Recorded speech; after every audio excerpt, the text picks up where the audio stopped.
Good morning. We are at the midpoint in the 5th week of Ordinary Time in our liturgical year. Tomorrow, Thursday, the Church celebrates the feast of a great religious woman, Saint Scholastica. And of course, everyone knows that she is the twin sister to the great Saint Benedict, the founder really of Western monasticism as we know it today. But Scholastica also established a monastery for religious women observing the rule of her brother, Saint Benedict, and they were only a few miles apart. But as the tradition at the time was, and as the story goes, they would visit each other once per year.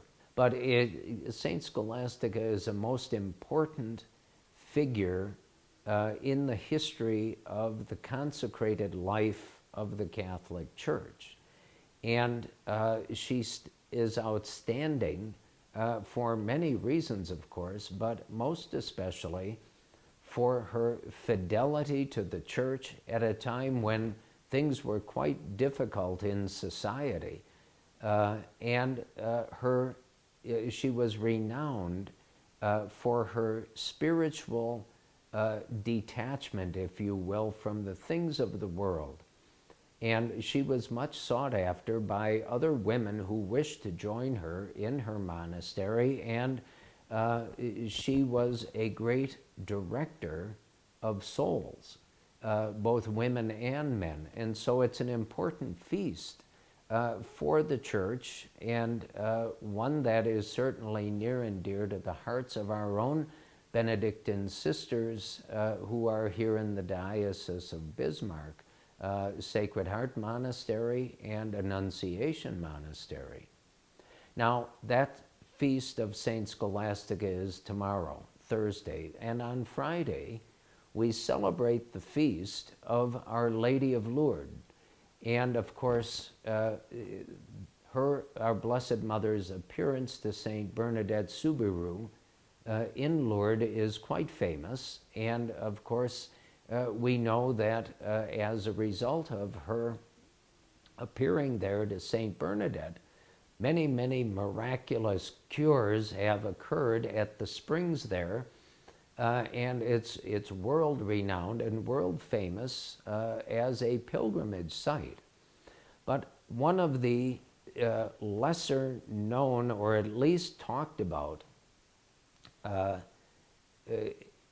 things that occurred during our Blessed Mother's appearances to Saint Bernadette. At one point, Saint Bernadette simply, with her beautiful, simple faith, asked this beautiful lady who was speaking to her, who are you? What is your name? And it's quite important because the Blessed Mother said, and this now is 1858, 1859, she said, I am the Immaculate Conception.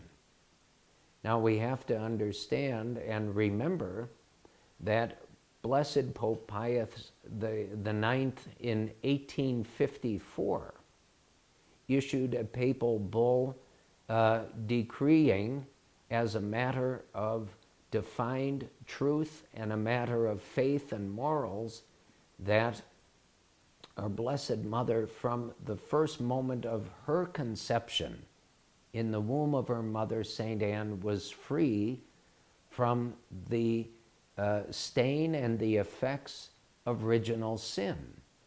That is because God, in his prevenient will, had chosen her to be the pure and immaculate mother of his divine Son, Jesus Christ.